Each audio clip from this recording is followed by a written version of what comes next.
इस्लामाबाद लाहौर का टारगेट जारी हो गया। हाफिज सलाउद्दीन का डेथ वारंट। अब पाकिस्तान में घुसकर होगा आतंक का आखिरी इलाज। सर्जिकल स्ट्राइक और एयर स्ट्राइक का दर्द पाकिस्तानी ISI और आतंकियों में कुछ कम हो गया है, इसलिए आतंकी एक बार फिर सिर उठाने लगे हैं। जम्मू कश्मीर में 4 जवानों की शहादत के बाद पूरे देश में उबाल है। अब हिंदुस्तान आतंक से आखिरी बदला मांग रहा है। पाकिस्तान में बैठे आतंक के आकाओं का आखिरी टाइम आ चुका है। आतंक के आका हाफिज सईद और सलाउद्दीन की मौत का काउंटडाउन शुरू हो चुका है। अब टारगेट पर POK नहीं, पाकिस्तान का लाहौर और इस्लामाबाद होगा। भारत की आखिरी चोट के बाद न आतंक के आका बचेंगे न पाकिस्तानी आतंक। और आइए अब आपको बताऊं कि इस वक्त अभी एक्शन चल क्या रहा है। अभी जंगल में क्या हो रहा है? सेना मौजूद है उसी घने जंगल में जिसमें हमारे 4 जवान शहीद हो गए। आखिर क्या ऑपरेशन में परेशानियां आ रही हैं, कैसे चल रहा है ये पूरा ऑपरेशन, ये देखिए जरा। ये पूरे ऑपरेशन की तस्वीर मैं आपको दिखाने की कोशिश कर रहा हूं। इसे और नीचे ले जाइए प्लीज। और आप देखिए इस वक्त रॉकेट से जो आप देख रहे हैं, लॉन्चर से जो मोर्टार दागे जा रहे हैं, ठीक ऐसे ही ये मोर्टार दागे जा रहे हैं जंगल के अंदर, जो तस्वीरें भी मैंने आपको दिखाई। अनंतनाग में एनकाउंटर का आज 3रा दिन है।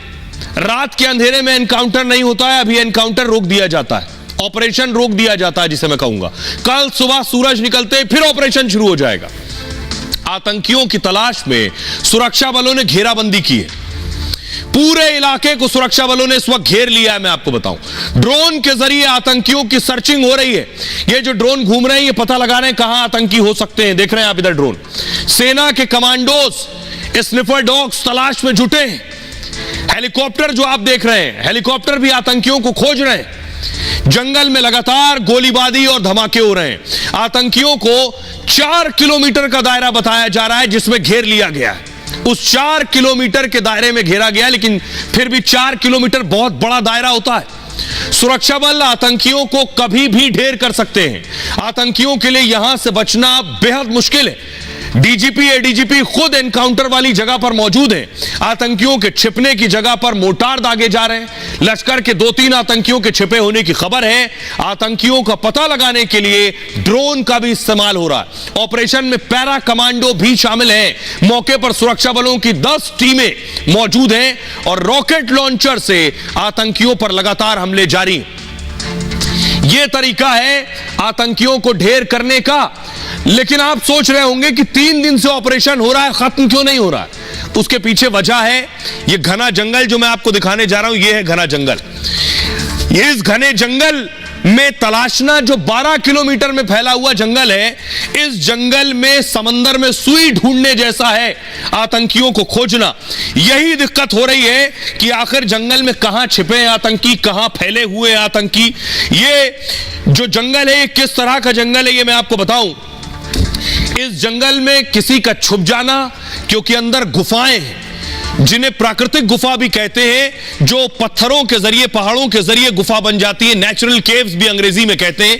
ये आतंकी वहां छिपे हो सकते हैं। मैं आपको बताऊं, आपने अगर पीर पंजाल का नाम सुना होगा। पीर पंजाल एक पर्वतमाला है। पर्वतमाला जो हिमाचल प्रदेश जम्मू कश्मीर तक फैली हुई है, उसकी तस्वीर देखिए जरा। अब मैं आपको दिखाने जा रहा हूं। ये आप जम्मू कश्मीर के नक्शे में और अंदर जाएंगे जब, ये है पीर पंजाल जो आपको सफेद रंग से नजर आ रहा है। पीर पंजाल, पीर पंजाल से ऊपर देखिए बारामूला है, नीचे शोपिया है, अनंतनाग है। दूसरी तरफ देखिए ये पुंछ राजौरी है, ये जम्मू का हिस्सा है। सांबा कठुआ नीचे आप देख रहे हैं, ये जम्मू का हिस्सा है। अब आतंकी क्या करते हैं, पीर पंजाल रेंज लंबे समय से आतंकियों का ठिकाना रही है।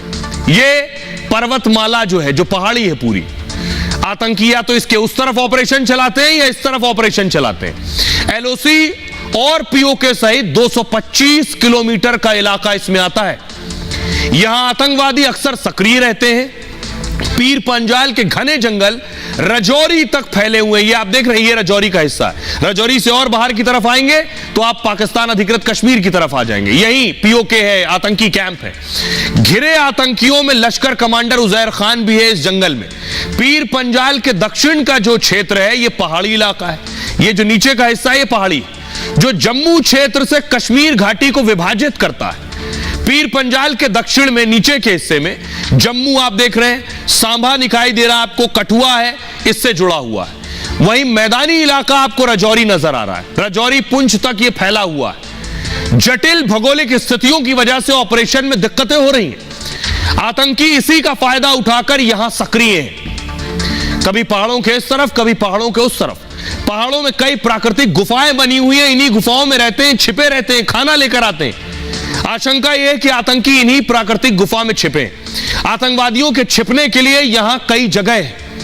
इलाके की घेराबंदी करना बहुत मुश्किल है। पीर पंजाल रेंज की तुलना अफगानिस्तान में आपने सुना होगा तोरा बोरा, उनकी पहाड़ियों की तरह।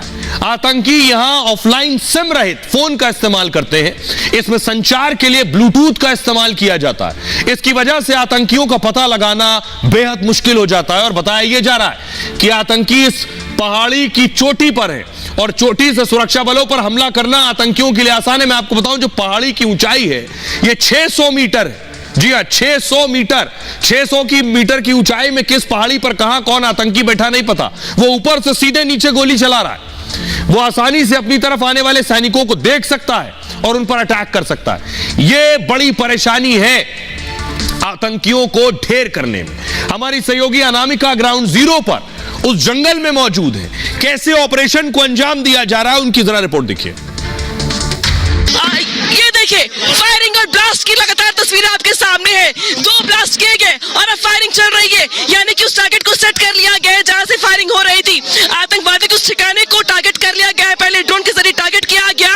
इसके बाद बैक टू बैक धमाके हो रहे हैं, यानी कि जो उनकी सुरंगें थी, जिस जगह से छिप करके आतंकवादी फायरिंग कर रहे थे, उसको अब टारगेट सेट कर लिया गया है। और अब देखिए, अब एक के बाद एक यहाँ पर फायरिंग हो रही है और एक के बाद फायरिंग करने के साथ ब्लास्ट किए जा रहे हैं, यानी कि उन सुरंगों में ब्लास्ट किया जा रहा है जिन सुरंगों से लगातार फायरिंग हो रही थी। और ये देखिए, ब्लास्ट, एक और ब्लास्ट हुआ और ये देखिए एक और ब्लास्ट हो गया है। एक और ब्लास्ट की तस्वीर आपके सामने है।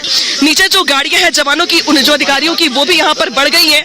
एक और गाड़ी अब देखिए आपको आती दिखाई दे रही है, यानी कि अब संख्या और गाड़ियों की बढ़ रही है, क्योंकि जिस तरीके से ऊपर ऑपरेशन चल रहा है, नीचे अधिकारी जो है मॉनिटरिंग कर रहे हैं। सोचिए, ये आतंकी बाकायदा खाने पीने की चीजें और हथियार लेकर आते हैं। ये आप देख रहे हैं, ये राजौरी से हथियार बरामद हुए थे। इनमें राइफल भी नजर आ रही, फुल स्क्रीन लीजिए जरा। राइफल्स भी आपको नजर आ रही हैं, अत्याधुनिक राइफल्स।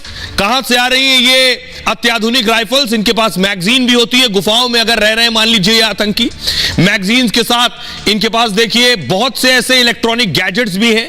बुलेट्स भी आपको दूसरी तरफ नजर आ रही हैं। और इसमें देखिए खाने पीने की चीजें, देखिए चाकू भी आपको दिख रहा है, कैंची आपको दिख रही है, यूज्ड बुलेट्स भी, खोखे भी आपको नजर आ रहे हैं। ये सब आतंकियों से बरामद हुए ये गैजेट्स हैं। इनके पास वाईफाई, इंटरनेट, सब कुछ उपलब्ध है गुफाओं के अंदर। और अपने साथ ड्राई फ्रूट्स भी लेकर चलते हैं। जब ये पकड़े जाते हैं तो पता चलता है ड्राई फ्रूट का पैकेट पाकिस्तान में लपेटा गया है। ये आप देख रहे हैं, आगे इनके खाने की चीजें भी मौजूद हैं।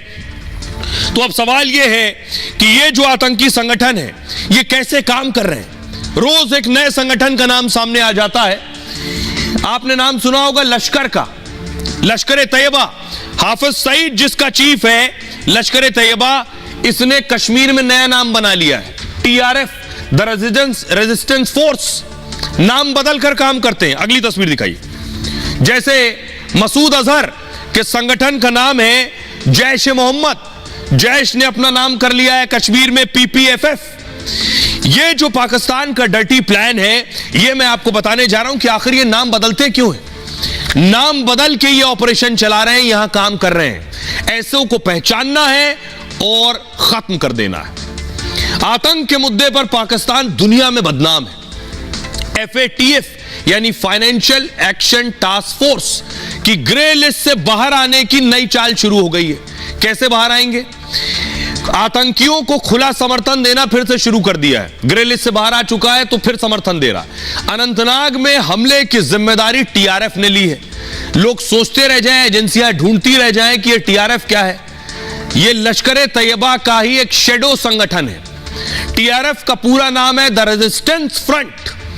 यह दिखाने की कोशिश है कि यह कश्मीर से जुड़े संगठन है, हमने नहीं बनाए, पाकिस्तान के संगठन नहीं है, पाकिस्तान पैसा नहीं देता, लेकिन ये वहीं से पाले पोसे जाते हैं। दुनिया की आंख में धूल झोंकने के लिए नाम बदला।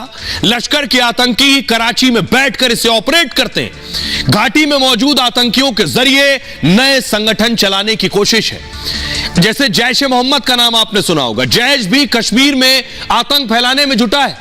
PAFF जैश का शेडो संगठन है जो 2019 में अस्तित्व में आया। PAFF का पूरा नाम है people's anti fascist front. Jammu Kashmir Ghaznavi force, Khalistan tiger force भी ऐसे ही नाम है। भारत ने इन 4 संगठनों को आतंकी संगठन करार दिया है, इसलिए इन संगठनों पर एक्शन लेने की जरूरत है। सुनिए जरा डिफेंस एक्सपर्ट मेजर गौरव आर्य इस पर क्या कह रहे हैं।